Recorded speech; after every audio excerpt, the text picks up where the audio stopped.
Hello Rebrand gang, and welcome to episode 31 of Rebrand Everything. Today we're going to be creating 5 new logo options for Depop. Big thanks to Charlie for submitting this idea over on rebrandeverything.com. Let's go.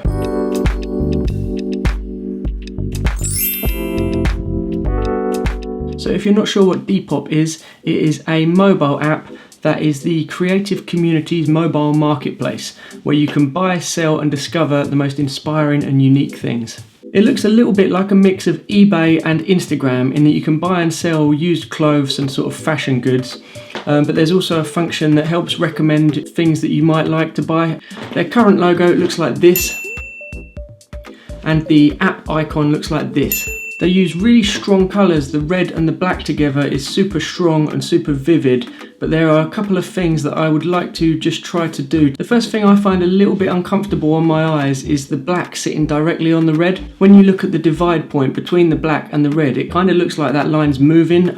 It's just some weird effect that it seems to have on my eyes. It's kind of a lessened version of what happens when you put blue next to red, you know, like the 3D glasses effect. When you see blue and red touching, it kind of just looks like it's really shaking in the middle. I don't know why. It just catches your eye for all the wrong reasons. Another thing that I find slightly weird is the E inside the logo. It looks like it's taken from a different font. I think it's the angle that the end of the stroke is cut that suddenly breaks the flow of the text, so it just looks a little bit uncomfortable to my eyes. I'm fully aware that they have been rebranded to have this sort of disruptive, sort of brutal, in-your-face design, and it's not necessarily a bad thing as it does stand out and it is super distinctive. However, today I want to go down a few different creative avenues and see what we can come up with. So at the sketching stage, as always, I was just throwing down every single idea that came to my head. I wrote out a few keywords in the top left, and they were marketplace, social, fashion, and then creativity, even though obviously creativity is very hard to visualize. I just thought that was another little aspect to think about. I thought that the strong red and black colours that the brand use already are pretty well ingrained into the minds of the users, so it'd probably be wise to stick with a similar palette, even though I already mentioned my concerns earlier about the black sitting directly on the red just sort of hurts my eyes a little bit, and I just find that very uncomfortable. So a few key aspects of the brand that I was thinking about was the transfer or recycling of clothes, and also the like and share sort of social aspect of the app, and the way that they use the love hearts to indicate a like in the similar way that Instagram does.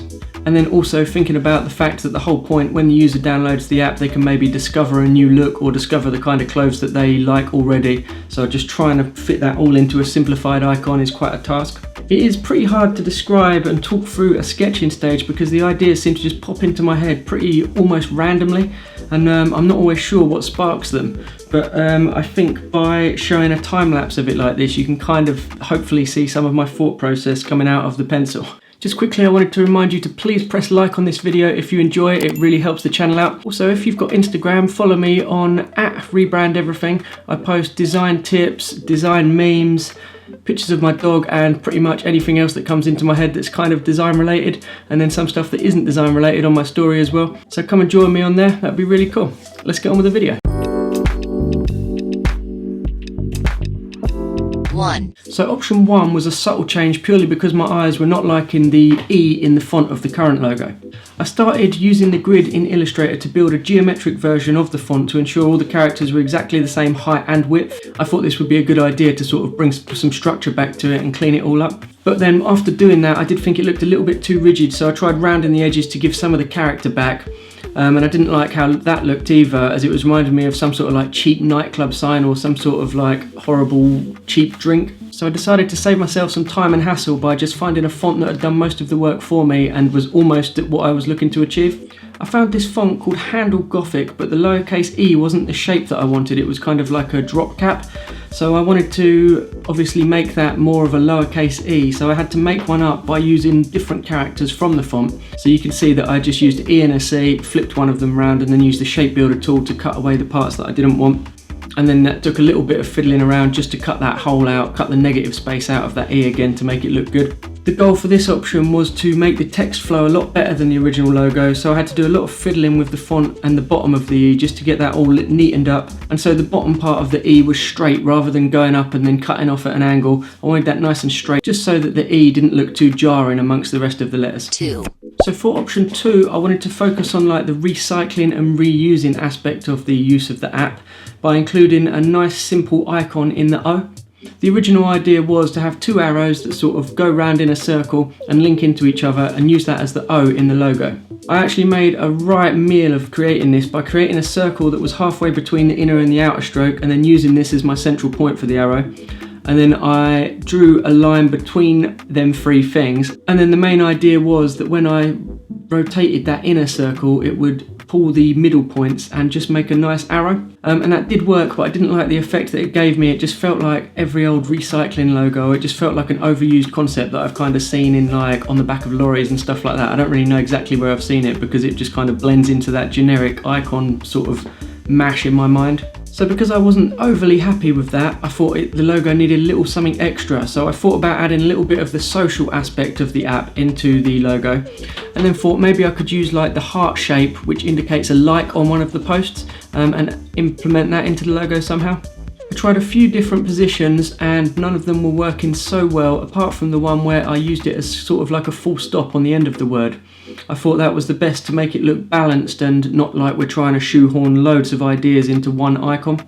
So when I did this, I thought that adding in them two icons, so we've got the O with the arrows and the love heart, I thought, oh, that's good, and it kind of sums up everything about the app that we want to sum up.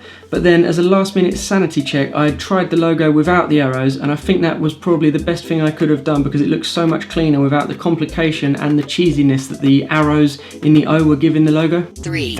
Okay, so for option 3, I wanted to try and bring to life some of the more weird ideas I'd had at the sketching stage and create something that could maybe symbolise buying and selling goods in like more of a fun way. So because of the shape of the letters of Depop, we have this ascender on the D, which I thought we could flow something out from there and then run it round through the P and then back up to the last P, and I just thought that was a nice way of linking everything together.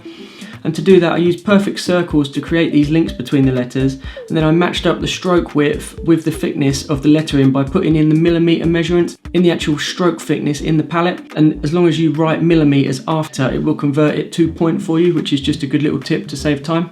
So I like the look and the idea behind this logo, but I was looking at more ways to sort of make it relevant to the actual app. So I thought of a few good things that really sound like something a graphic designer would say. The first one being, the lines indicate that Depop searches high and low to find you the best products, and that's sort of a reference to that, the fact that they look at what you press like on and then deliver more of that to your feed. And then I thought another thing that a designer might say is Depop on your wavelength, and that ties in with the wavelength icon. And we could say that because you're liking and sharing, Depop gets on the same wavelength as you to show you clothes that you're more likely to want to buy. So what do you think of them two designer rationalizations? Do you think they're good points, or do you think it's just designer BS? Answers in the comments, please.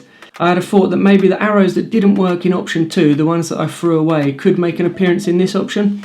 And it also helps sell the idea that these wavy lines symbolise the transfer of goods and aren't just there for the sake of being there. 4. So to give option 4 a little bit of double meaning, I wanted to include the shopping basket shape, as that's the main point of the app, shopping, of course. During sketching, I noticed that when you put a shopping basket icon on its side, it kind of looks like a D, and that got me thinking maybe I could develop that into some sort of icon that would go next to the text. And then that icon could also be used as the actual app icon on your home screen, which I thought could work quite nicely if I could get it to balance and look nice. So you'll see in this option that when I'm developing, I like to get to a point where I'm quite happy with the direction, and then I duplicated the logo before going on to the next stage or like to incorporating the next idea. So I do that so that I don't destruct something that I was already happy with, and also so I can quickly compare whether the last change has made it better or worse and then decide what to do from there. So that's why you see so many different variations on my pasteboard. So throughout the process of this one, I was trying to persevere using the black and the red, but it was bugging me the fact that it makes it so hard to look at, just because the line sort of buzzes between the red and the black. And it was just affecting my eyes, so I decided to change the icon to white inside that red box, which immediately, in my opinion, made it look a lot better. There is something about this option that upsets my eyes a little bit, and that is how the rounded corners on the icon clash with the rounded corners in the red box. But I still prefer the look of it inside the box to when it's just standalone. 5. So for option 5, I wanted to make another icon that indicates choice, depth, and also looks like a parcel, just because that's probably the most exciting part of when you order something online, is it actually turning up and opening the box. The big unboxing is sort of the good aspect of shopping online. So I started like I normally do with a grid and created some D shapes using a stroked rectangle. So I made a couple of options but preferred the more box-like one with the smaller rounded corners because I thought that looked more like a box rather than when I round it too much it suddenly just looks like a D and not like it's going to 3D into a parcel very well. I then went through a very fiddly process to make this look like a 3D box. I am pretty sure there is a better way of doing this than I did, but I did get there in the end and that is what counts. The key part of this option for me was to keep it very clear that it was a D and keep it very simple so it just looked like a simple box rather than adding loads of complication and shading and colour. In my mind this icon needed to be super clear at small sizes and simple enough that it becomes super recognisable when it's on that home screen. As I was developing this up and I incorporated some of the black, red and white into the icon just to see how that looked, I suddenly had a concern that it looked like the DPD logo, and if you don't know, DPD is a courier in the UK. And I had a look at the logo and it is a similar concept because they do use this 3D box and they use red, black and white. I felt like it was the colours that were making it look too close as the box icon wasn't that similar. So once I had my options created, I needed to create the app icon for each one. I wanted to keep the background of the app icon predominantly red for most of the options, as that is what the users are already used to and already comfortable with. And for each option I'm taking the key distinctive parts of the logo so that when you click the icon and open the app, there's no jarring of styles, it's one sort of fluid look. Option 3 was a little bit more difficult to make an icon from, so I ended up looking at the rest of the standard app icons on an iPhone and realised that the calendar app has text on it showing the date. So I thought that for that option I could use the full logo as long as I didn't make the actual text, the word Depop, smaller than the text that's already on an Apple icon. I kind of thought that I should trust what Apple have done to be readable, so as long as my word mark was bigger than that, then I think we'll be safe. So you might have noticed already that I haven't actually used black in any of these logos. However, this definitely doesn't mean that there wouldn't be black in the branding because they've already built up that sort of brand equity in the red, white and black. I think it would be silly to completely remove the black. So I'd think that when you was doing an advert, maybe the headline would be black and then maybe you'd have a black box with the web address in or something like that, just so you're still using them 3 colours, but you don't have to incorporate all 3 colours into the actual logo itself.